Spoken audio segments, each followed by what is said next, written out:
intersection of making art and making money. Hello, and welcome to Explore Your Enthusiasm, episode 125. You are good enough. So today we're going to talk about the one response I've gotten over and over in the past 2 weeks, more than anything else. People have responded to this, so I want to dive into it more. So to give you a little background, in episode 123, which if you haven't listened to it yet, go listen to it. It's at tarswiger.com/podcast123.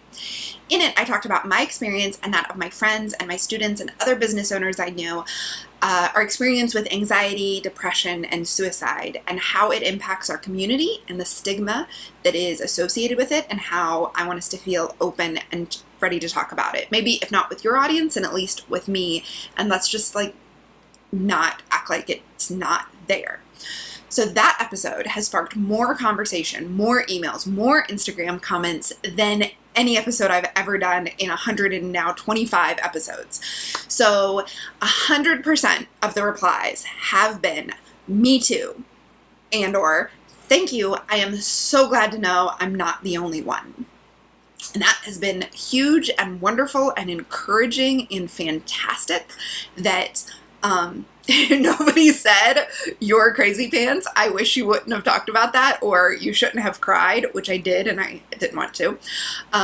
So the other thing is, a good percentage of those conversations have revolved around what I say in the episode when I claim that you can have a business or be a maker anyhow, right now. You can be broken, you can be jacked up, you can be down in the dumps, and you can still work on the thing that you want out of your life, whether that's a business or whether that's stability or whether that's just to make as a hobby or to even sell your stuff as a hobby, or it's a massive business and you want it to pay all of your bills. You can do that exactly as you are, because you are enough right now. Yeah, you're not going to look like other people who are doing it, and that's okay. You don't have to. So it's this understanding, which is one of the many points I made in that episode, but that understanding that you don't need to be like other businesses, that can actually not just be true and be nice to hear, but it can relieve some of the pressure, and that pressure for some of us leads to anxiety and depression or all kinds of other problems, sleepless nights, etc. One of my Starship captains actually told me right before this podcast episode came out, but they had read it, they told me that they got through their hard time, and had a really bad hard time, by finally accepting and deeply believing that they didn't have to be any more or any better. They said that the realization that they don't have to do what other people are doing are what led them out of their deep depression. In other words, they accepted they were good enough for what they wanted, and they didn't have to want what other people wanted. So I'm going to talk more about that today. It was one of the many points I made in that episode, which is about a lot of other things as well. So today I wanted to pull that out and expand on it. You are good enough, exactly as you are. People as messed up as you are building businesses. Believe it or not, it's true. This is hard to believe, I know, because when you look at Instagram or Pinterest or blogs or podcasts, it looks like the successful people, the people with big audiences and big sales and very sparkly, they have it figured out and they're much more together than we are. It's definitely how it seems. I know it seems that way to me all of the time. And it's because the edited selves we choose to present to the world, which we do both in real life and on social media, it gives the impression that we have things figured out. Your edited self that you present in person and online makes you look more together than you are, right? The bigger audience you have, or the more businessy your online persona or your online self is, the more you feel pressured to edit it and edit it down and edit it in a clear, perfect, branded picture. I actually had several people warn me, and none of them are my people. None of them are my students or my business friends or my collaborators, but other people in my life warned me that any mention of my personal anxiety or my personal periods of depression would impact my business. They said, "You don't want people to think you're not professional. You want to seem professional, right? You want to make sure that they know you can do it." And I know through my direct experience of working with makers for the past 6 years that the less I pretend that I'm perfect, the less that I pretend that I'm different than I am, the better my business does. It doesn't just do better in terms of finances, although it does that. It also does better in terms of the relationships I have and the people I work with and the way their business transforms by working with me because of my honesty, but also in terms of how much I enjoy my business. The more I pretend, the less I enjoy showing up. The less I pretend, the better it is. I think this is part of what I've loved about Periscope over the last year and a half, is that it's unedited, and that's a relief. That's a weight off. I know that the people who met me and first listened to me and my podcast via Periscope heard the unedited version, got to know the unedited version. And so when large portions of them go on to join the Starship or take one of my classes, I have utter confidence that they're going to be thrilled with it because they weren't expecting something else. And even though I know that my business has done better for all of those reasons and all of those ways when I'm more honest, there are voices who tell me to pretend to be perfect and shiny. And it's perfect timing that just this week I heard the author Glennon Doyle Melton say on a podcast, "You can be perfect and admired, or you can be real and loved." And I was like, that's exactly in line with what I've been working on in my own business, because love is what we want. And you might not say love, you might say belonging or a sense of like real connection, but that's what love is to me.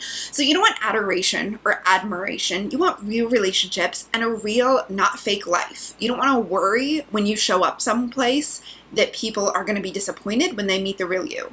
That's the worst. That's all of our fears when we go to conferences, when we go to trade shows, is if you've been presenting an edited self online, you worry that their real self might like really freak people out. So you can be perfect and admired, or you can be real and loved.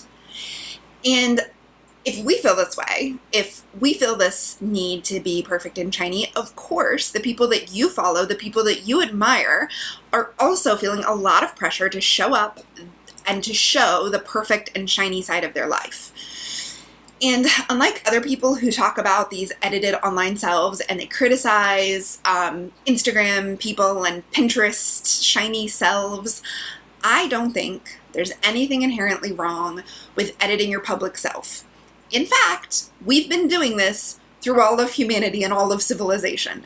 Before the internet, we would pull ourselves together to look our best for church. I grew up putting on my best clothes and washing behind my ears and combing my hair to go to church with my family.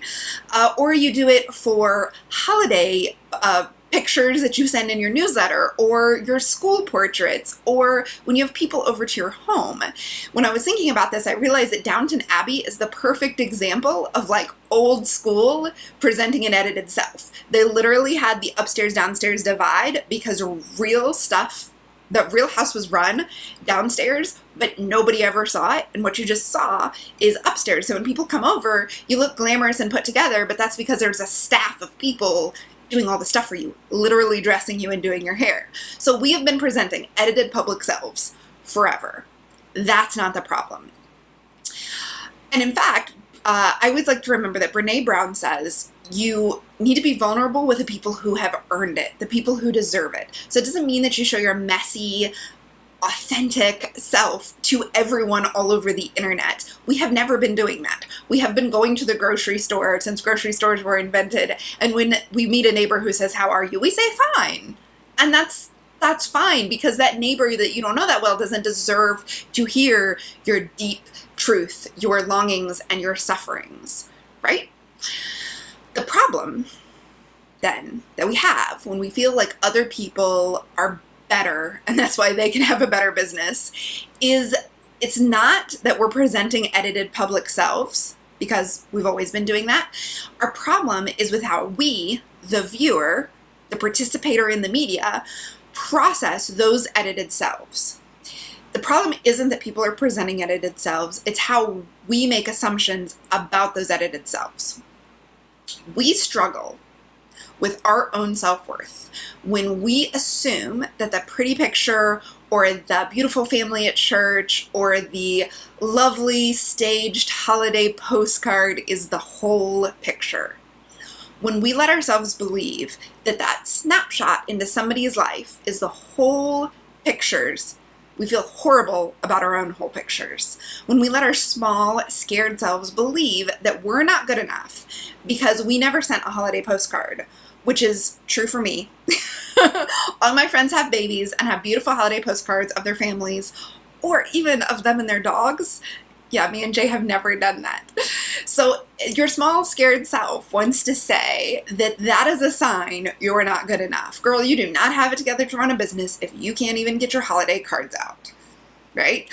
Or when we, as a saying goes, compare our insides to other people's outsides. It's something you hear a lot on social media. A reminder not to compare your insides to other people's outsides. The reason why it feels like we're doing this more is because Facebook lets us see people we would otherwise never see in our day-to-day life. So you like see how your high school boyfriend is doing. Well, not mine, because none of them are on Facebook apparently. But you can see how people you know in high school are doing in a way that you wouldn't if you had moved far away, or they had moved away, or you guys had fallen out of touch in the old school way. However, again, we've always been doing this to ourselves. We've always been thinking that the woman who comes to the town square with her beautifully appointed family has it more together than us. But this is a problem for our business and for our self-confidence when we are doing this, when we are thinking that we're seeing the whole picture. The problem, in other words, is that you and I have fallen into the comparison trap. Whenever you think that you need to be more like X, more like an Instagram star, more like a big blogger, more like a maker who is just in O magazine in order for you to make the kind of business you want, or whenever you think you need to have it more together, or whenever you think you need to fix yourself first before you take any steps to build the kind of thing you want, that's a comparison trap. That is not who you really are and what you're capable of. That's you compared to the tiny slice of someone else's life you can see. You can see that's a problem, right? That's not like a very real idea of what their life is like. So look, friends, there's only one of you. You only have you. You right now. You with what you know right now. You with your fallibility, your limitations, and your skills. So, not to get all philosophical, but you only have right now. None of us is promised tomorrow. We aren't promised mental or physical health either today or tomorrow. We're not promised quiet or time or a room of one's own. We don't know that we'll ever get that. We may not have it now, and we don't know that that will ever happen. But what I can promise is that if you start and you move forward towards the business or the life that you want, even in the teeny tiniest way, even in the way that you can do right now from bed while you're listening to the podcast, you'll be closer than you were yesterday. That for sure is promised. You will either actually be closer to your goal, like something would have happened and changed, or you'll have learned something that you needed to know to move closer. So it's not that taking one action will definitely be the right action. It's that by taking any action, you'll learn. You'll have data, right? Failure isn't an outcome. It is data to know then what the next thing to do is. So I can only promise that you're going to be likely to get nearer to your goal if you start working on it. And I can absolutely promise that if you don't take any action, nothing will change. Or nothing will change for sure in the way that you want it to. There's always going to be change. Your life is definitely going to be changed, but maybe not in the direction you want it to unless you take some action and you start working on it. And I can also promise that you will absolutely build skills. You will absolutely build resilience, and you are going to learn so much about yourself by taking literally any action to the thing that you want. I edited out the word literally a lot as I was writing this, and then see, it popped right back in. But if this sounds a lot like therapy, the stuff I'm saying, you'll build skills, you'll build resilience, you'll learn about yourself, that's because it is. Business can be the absolute best therapy ever because you're going to come up against your limits, your fears, all your crazy weird beliefs about how the world works. But it's only therapy if you encounter it, if you work through it, and if you don't run away from it. If you let your business scare you away from doing the things you want to do that are going to take you where you want to go, then it's not therapy. It's just a sign pointing to the areas where maybe you need to build some confidence, build some skills, build some resilience. So as I've been talking about this good enough to move forward thing with people, because like I said, a lot of people emailed me or wrote even on their own blogs about how that part of it really spoke to them and helped them realize they don't have to be better. As we've been emailing about it, I was like, this is what we need to talk about more. This is what we need to work on, actually believing and the practical steps to realize and recognize and move forward as just a good enough person, as just like you as you are right now with what you know. And I was thinking about this, I realized that I've already talked a lot about confidence in the Biz Confidence Challenge. So last fall, actually almost exactly a year ago, I put together a 6-week challenge that worked through the process. It challenged you to work through the process of building confidence in yourself and in your business. So I want to do it again. It's exactly a year ago. The fall feels like the perfect time to work through whatever is keeping you from your confidence. And there's a lot more listeners now that weren't listening last year, so this may be the first you're hearing about it. And if you've done it before, I'm adding way more to it. And I'm editing it, and I'm putting in all the stuff I've learned from you guys over the last year, and all the stuff I've learned from the books and the studies I've read. Because guys, I've been reading up on how to build confidence, how to build resilience, how to build self-compassion, how to be who you are and still build a business. And when I say build a business, I really mean build a dream. Whatever it is that you want, whether it's just you want to quilt and that's what you want to do, but it's not necessarily going to be your day job, that's what I'm talking about. I say quilt because that's what I've been working on a lot, but whatever it is. For example, my mom loves to paint, and she just needed for a long time permission that she was just allowed to paint. Just like as much as she wanted. She didn't need any education. She didn't need classes. She didn't need it to be her job. She was allowed to invest in buying paints and canvases. So I'm adding way more to the big confidence of all the stuff I've learned from you guys, holding it over the last year. And this is what's going to be involved. There is going to be a challenge posted on Instagram every Monday through the 6 weeks. Might be 7 weeks. There's going to be a new podcast episode every Wednesday, just like there is a podcast episode. The podcast will be about the challenge and why I'm asking you to do the hard things. The studies, the research, the science, the experiences, the anecdotes about why that is a challenge for the week.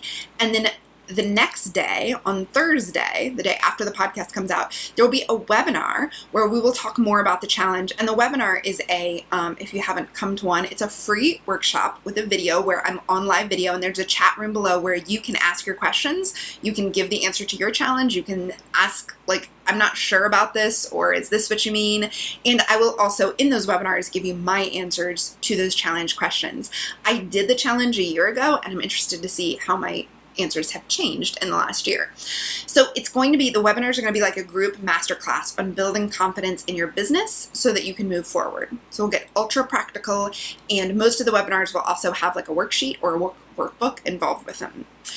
So if that sounds awesome and you want to join in, you can find the form to join at tarswiger.com/bizconfidence. tarswiger.com/bizconfidence. This will, of course, be linked up both in the show notes of however you're listening to it, below the video on YouTube, and on the podcast page, which is tarswiger.com/podcast125. So what you'll get is, when you sign up there, what you'll get is a Monday email with a challenge included and a description of what you should do. And there's an Instagram community at #BizConfidenceChallenge, and you will share your challenge answers if you want to on Instagram with the #BizConfidenceChallenge. You'll also be able to see everybody else's and encourage each other and learn from each other. But so what you get when you sign up is you're going to get the Monday challenge delivered to your email. You'll also get automatic access to the weekly webinar, including a reminder, an email reminder that morning that it's starting and where it's located, like where on the internet, so you can find it and attend. And you'll also get access to the recording. If you don't this isn't the right timing for you to sign up for Biz Confidence. You don't need to. If you've just a normal subscriber to my weekly emails, you're going to get an invitation to each week's webinar that you can join just by clicking a link. But that way I'm not sending you lots of reminders for something you don't want to go to, but you will get an invitation in case of that week it sounds really good to you. And of course, everyone will get these podcast episodes if you've subscribed to my podcast, which you can do in iTunes. You can also rate and review it, which helps other people find it. And you can also find it on YouTube. You can subscribe on YouTube and leave comments under the videos. I look in all of the places for your comments and questions. So to get all of that, to stay on top of it, and to get everything in the 6 weeks and actually go through the challenge and build your own confidence and resilience and move forward in your business, you can go to taraswiger.com/bizconfidence. So I want to thank you for being here with me. I want to thank you for being willing to believe that you're good enough exactly as you are right now. And if you need to build that confidence to actually get there where you believe, okay, it's okay for me to move forward. And by the way, this is both for people who haven't started working on their business and also people at every stage of their business. I have been in business for over 10 years now, and I've been self-employed for 7 years, since 2009, and I still, all the time, stop myself from taking an action because I don't have enough confidence, because I don't believe I'm good enough to do the thing I want to do. So this isn't something that you encounter it again every time you level up, is what I've learned. And people who have done amazing things come to me and we work on this because they need to build the confidence for the next level. Okay, so we will do that together all fall. It'll go all through the rest of September and October, and you can join us at taraswiger.com/bizconfidence. Thank you so much for being here and for listening, and I wish you a very confident day where you believe you're good enough to do whatever you want to do today.